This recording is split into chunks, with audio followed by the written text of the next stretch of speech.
I got COVID really early on in the pandemic, actually. Yeah, and I was moderately ill with the virus when I had it, but not to a crazy extent. But then a few weeks later, I started noticing that I was very out of breath very easily, that I was getting very tired very easily, and a whole host of other symptoms just started popping up. I was working as a primary school teacher at the time, and the schools were off, so I was at home all the time. But when the schools went back in September and I started full-time work again as a teacher, it really became really clear very quickly that I was not doing well. So I was getting so incredibly fatigued, almost to a point where it just like your brain just goes, you have to lie down. But also the shortness of breath, what they call brain fog, so I would forget things really quickly. Short-term memory was awful. I'd sometimes be teaching a lesson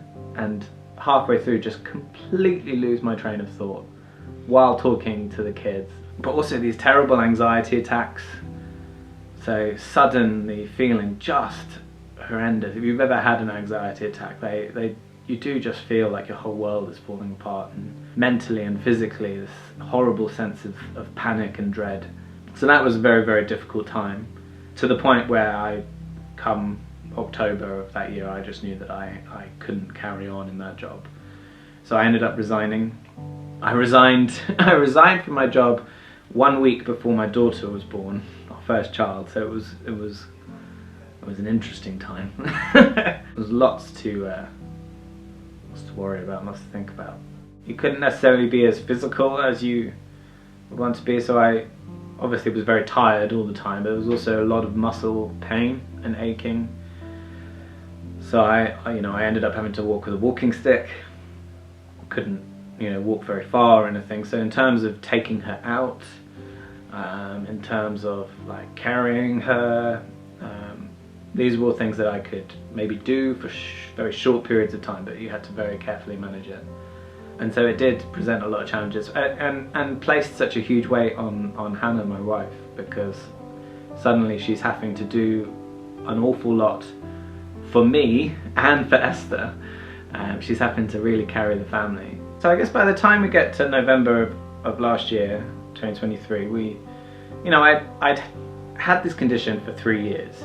So it was still very difficult, but I guess I had learned to live with it to an extent. And so yeah, I decided to go to this conference, which was really nice. I hadn't been to one of these church conferences for a while. It's the first time I'd kind of felt capable of going away like that for a few days without Hannah. Not because I was feeling better, but because I'd as I said, I'd learned to manage it. So over the first couple of days I was still feeling really quite dreadful, and I remember even on the day where I was prayed for, earlier that afternoon I'd had to walk out of a seminar because I just started to feel, once that really heavy fatigue sets in, there's no turning back. It's like my brain would just go, you have to sleep now. It was like an active tiredness would just come over your whole body and would just like oppress me and just go, and my brain would just go, right, that's it, I'm switching off, go to sleep. I felt well enough to go to the evening session, and while we were there, while we were worshipping, one of the leaders of one of the churches got up at the front to bring a word. Now the conference was focusing on gifts of the Spirit and wanting to see more of the gifts of the Spirit in action, so it was kind of as part of the theme that we would pray for healing. So this leader got up and brought a message that he felt God was telling him that we should pray for people with chronic fatigue symptoms, chronic fatigue syndromes, which obviously is very specific to, it's not just, oh, we should pray for people for healing, it's very specific too. So I felt, I can't really ignore that, especially as I was standing with all the people from church who knew that I had this. So I was like, wow, I've got to go for this. And I can remember actually feeling, right from the moment he got up to start speaking, a bit of a stirring in myself of something's about to happen here. Like, even before he said chronic fatigue syndromes, I can remember an excitement, a feeling of excitement. And so loads of people gathered around me to pray, people from our church, people from other churches. And I just felt, yeah, this growing sense of excitement in myself. I felt like my nerves were on end all at once, like this kind of heightened, like all through my body. And so they prayed for me for a while, and then I remember one of the people praying for me saying, you know, I feel like we need to put this into action. Like, so we did. Me and her, we went for a walk around the room, and it felt good. It felt great. And so I had this quite a good confidence in myself that something had happened there. So what followed was a few days of kind of being in this limbo where people kept asking me, do you still feel good? And I'm like, yeah, I'm still feeling good, but kind of wanting not to go over the top because you didn't want to get disappointed. So it was sort of a cautious optimism. But as we got through more and more days, and you know, we went home from the conference and I was at home in my normal life and still feeling good and not having naps and not needing the stick and not having the brain fog, it went on and on and on until it reached a point where I was like, yeah, I feel confident in standing up and saying I've been healed. And I can honestly say I've not used the walking stick once since the conference.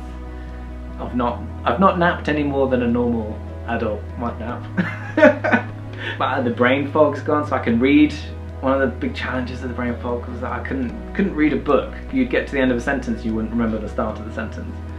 And so just rediscovering reading again has been wonderful, because that was something that I really loved doing before.